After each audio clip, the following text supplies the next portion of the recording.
यदा हि धर्मस्य ग्लानिर्भवति भारत अभ्युत्थानम् अधर्मस्य तदात्मानं सृजाम्यहम्।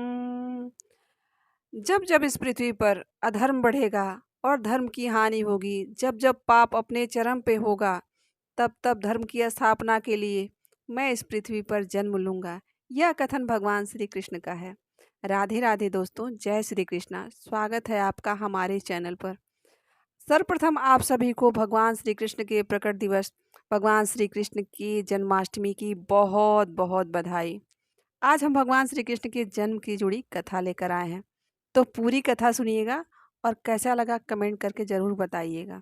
वैसे तो आपने ये कथा बहुत बार सुनी होगी, लेकिन अपने अपने कथन और अपने अपने विचार।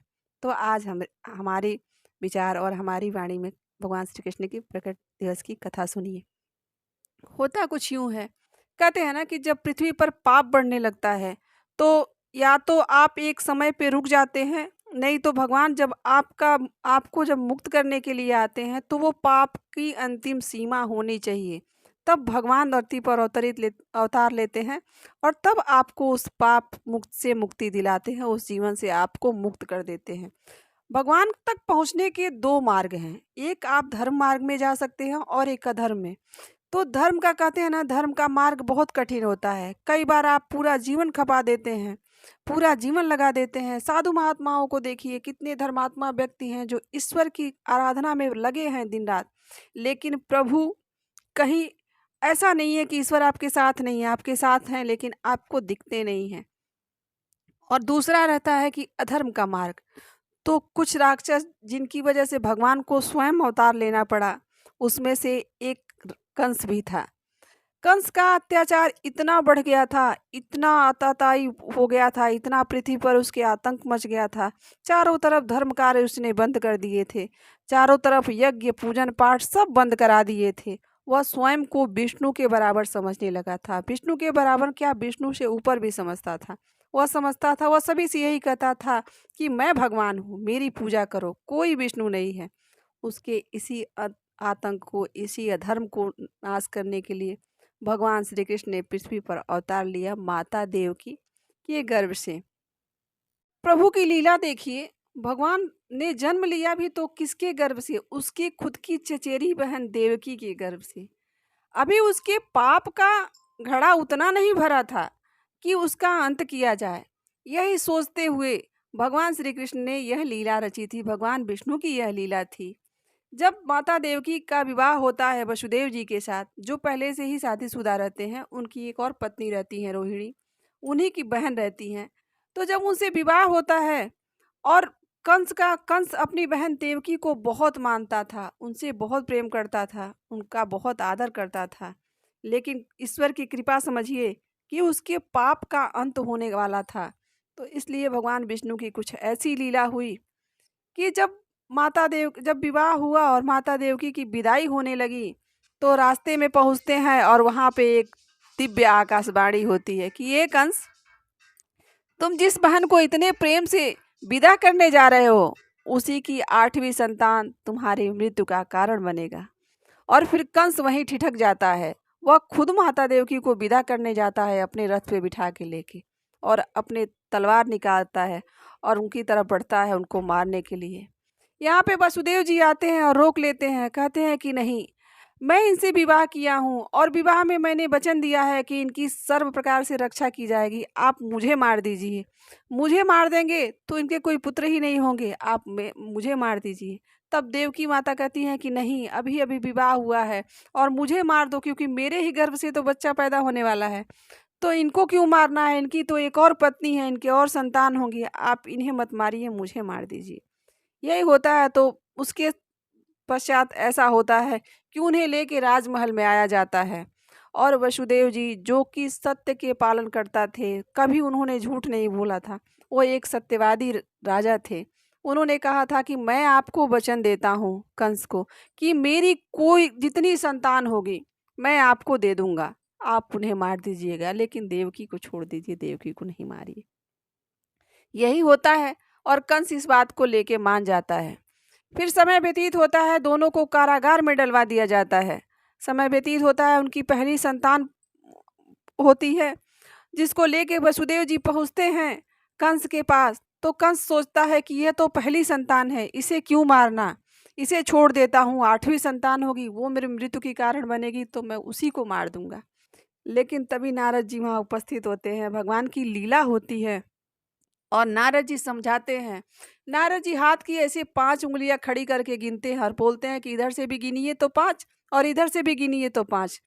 तो क्या पता यही 8वीं संतान हो जो पहले ही आ गई है। क्योंकि उसका पाप बढ़ाना था, क्योंकि उसके पाप का अंत करना था, इसलिए नारद जी ने ऐसा कहा।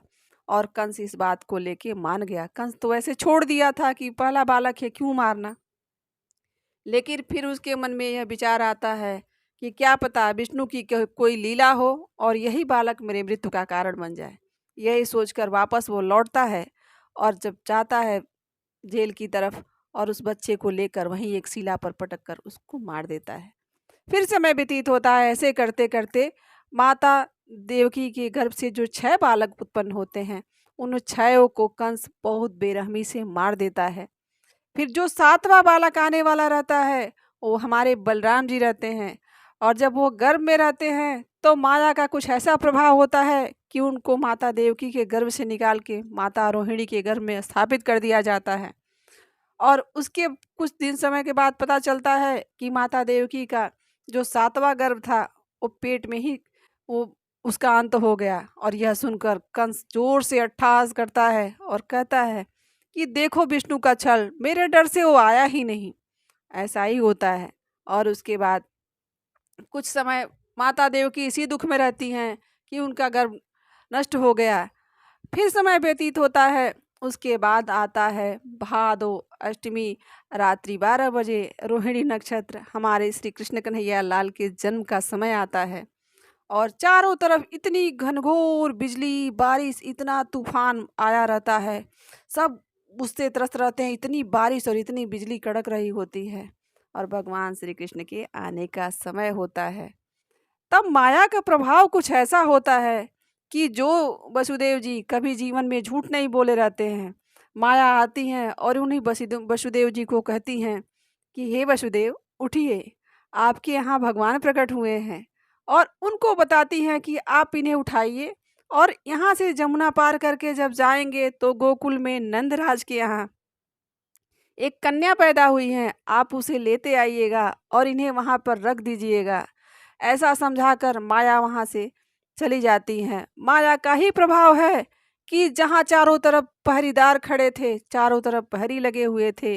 वसुदेव जी के हाथ में पैर में चारों तरफ हथकड़ियाँ लगी हुई हैं, माता देवकी के भी हथकड़ियाँ और पैर पैर में हाथ में हथकड़ियाँ लगी हुई हैं। सब खुल जाती हैं, वहाँ पे पुष्प वर्षा होती है, सारे देव उपस्थित हो जाते हैं अपने भगवान श्री विष्णु के नए अवतार के दर्शन के लिए, कृष्ण कन्हैया के दर्शन के लिए। और हमारे कृष्ण कन्हैया प्रकट होते हैं। तो बोलो कृष्ण कन्हैया लाल की जय। माया का ही प्रभाव है कि वसुदेव जी एक टोकरी लेते हैं और उसमें श्री कृष्ण कन्हैया लाल जी को लिटाते हैं और लेके चलते हैं। सारे दरवाजे अपने आप खुलते जाते हैं, सारे पहरेदार अपने आप सोते जाते हैं। बारिश की स्थिति कुछ ऐसी है कि आज नहीं बरसें तो कभी नहीं बरसें, बिजली उतनी ही जोर से कड़क रही है। महल के बाहर जब निकलते हैं और जमुना जी में प्रवेश करते हैं तो वासुकी नाग आकर और भगवान श्री कृष्ण को छत्र ऊपर से उड़ा देते हैं अपने फन से कि इस बालक को इनके ऊपर कहीं एक भी बूंद न पड़े, नवजात शिशु है, इन्हें नुकसान होगा।